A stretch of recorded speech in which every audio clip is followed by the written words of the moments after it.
नमस्कार दोस्तों, सादर प्रणाम। मैं रामरूप यादव आप लोगों के समक्ष चंपारण सत्याग्रह जो 10 अप्रैल 1917 को शुरू हुआ था।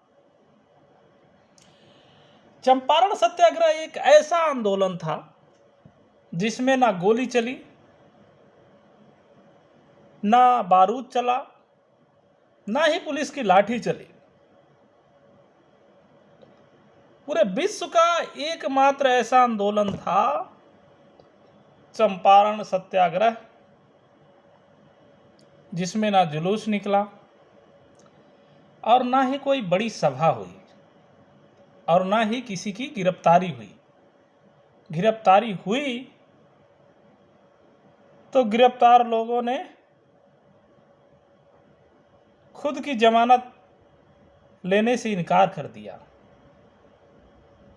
जी हाँ, दरअसल आज ही के दिन आज़ादी के आंदोलन का पहला सत्याग्रह शुरू हुआ था।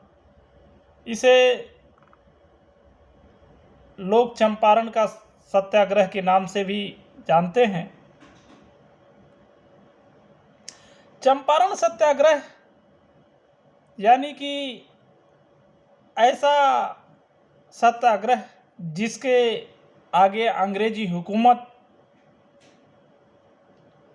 को तो झुकना ही पड़ा, साथ ही साथ कुछ गोरे अफसरों को अपना बोरिया बिस्तर बांधकर लंदन की वापसी करनी पड़ी।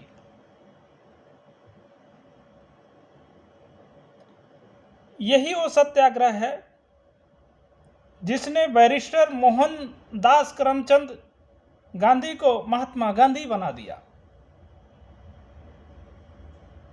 बाद में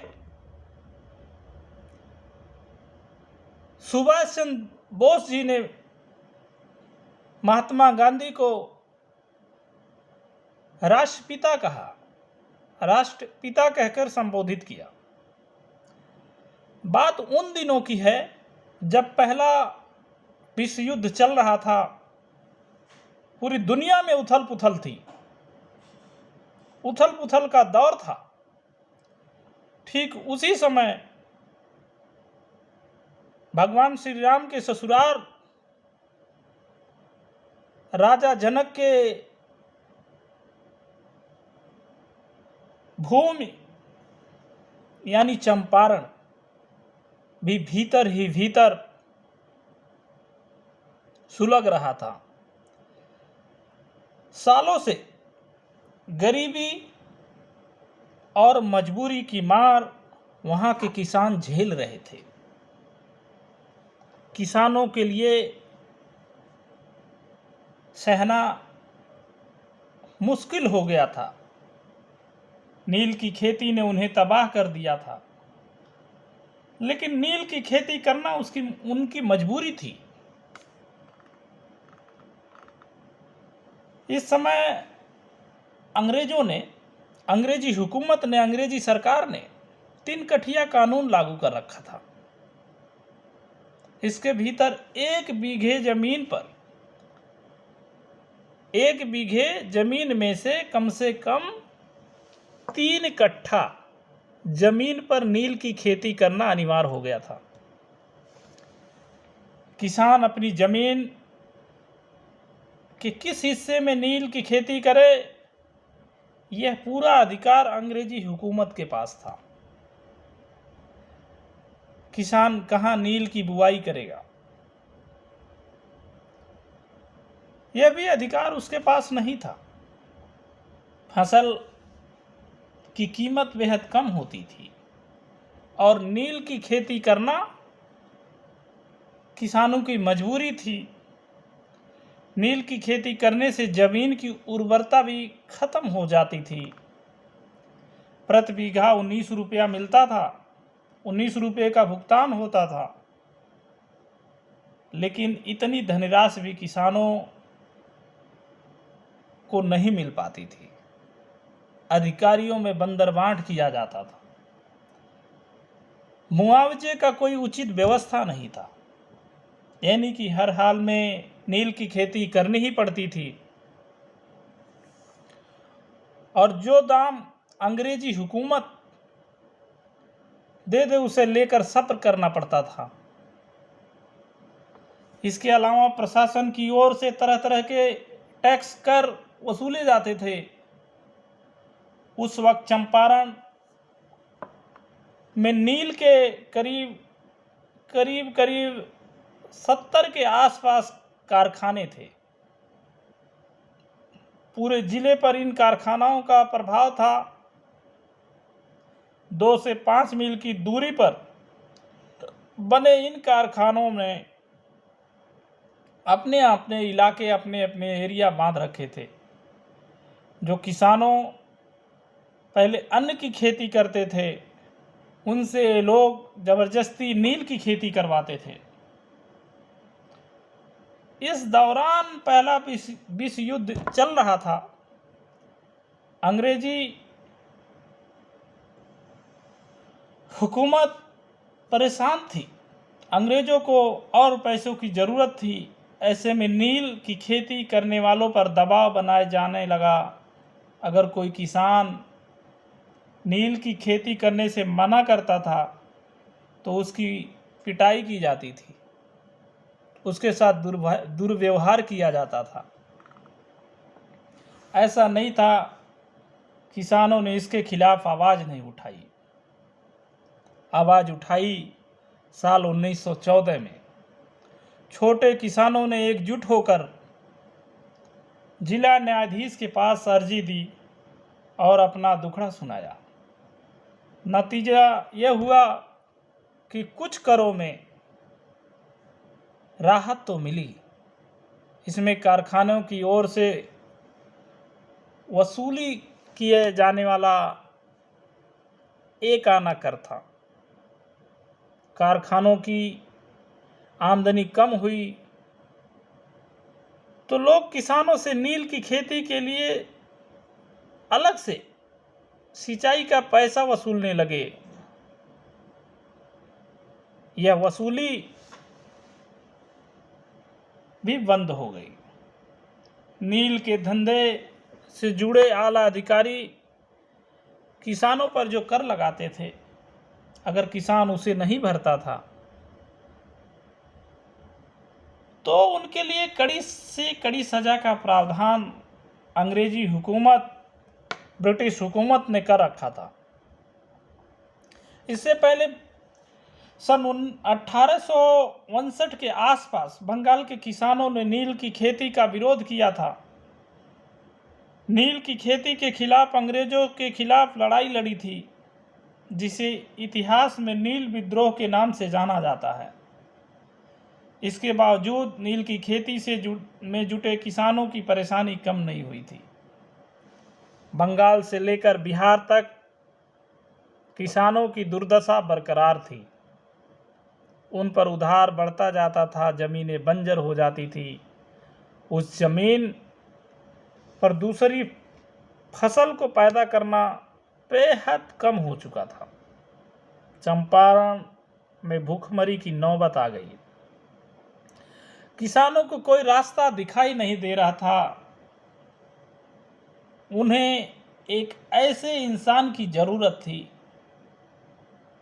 जो यहाँ आकर उनकी आवाज़ को बुलंद करे, उनकी आवाज़ को बुलंद करे।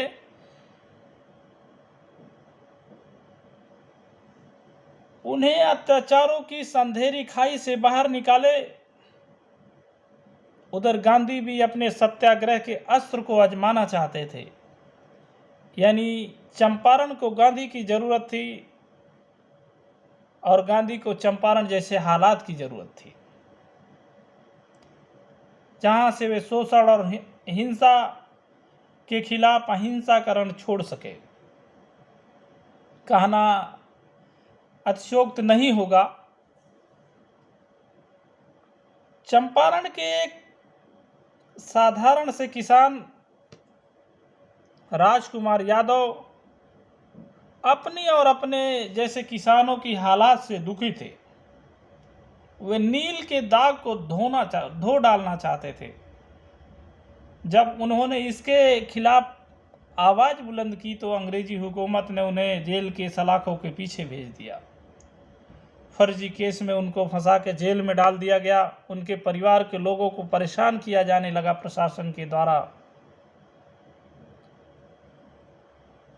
रामचंद्र यादव को जिंदा या मुर्दा पकड़ने की फरमान जारी कर दिया गया।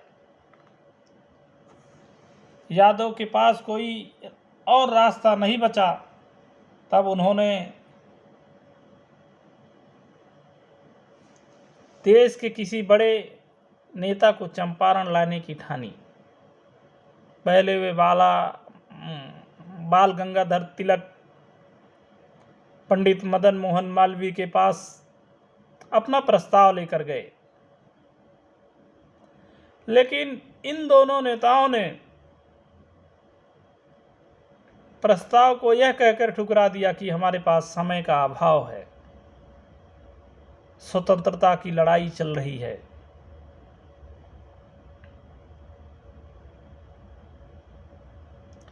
इसके बाद जो हुआ वह आकर जब महात्मा गांधी जी से मिले, पहली मुलाकात हुई तो चंपारण में हो रहे किसानों के शोषण के बारे में महात्मा गांधी जी को बताया। गांधी जी भी मौके की तलाश में थे और बिहार के मुजफ्फरपुर स्टेशन पर उतरे। वहां उतरते ही धारा 144 लागू कर दी गई। महात्मा गांधी को गिरफ्तार कर लिया गया। गिरफ्तार करके जेल भेज दिया गया।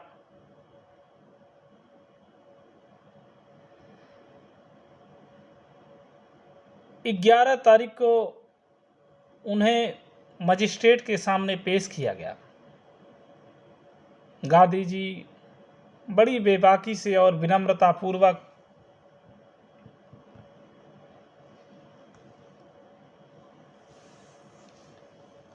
वहां पहुंचे।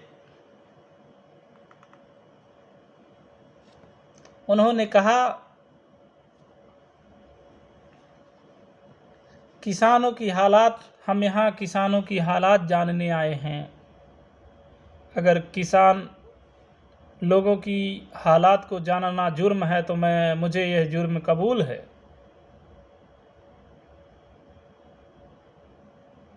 अंग्रेजी हुकूमत तक मामला पहुंचा। विश्व युद्ध चल रहा था और रूस में लेनिन बेलिस्की क्रांति आखिरी दौर में पहुंच चुकी थी। अंग्रेजी हुकूमत किसी तरह का जोखिम नहीं लेना चाहती थी।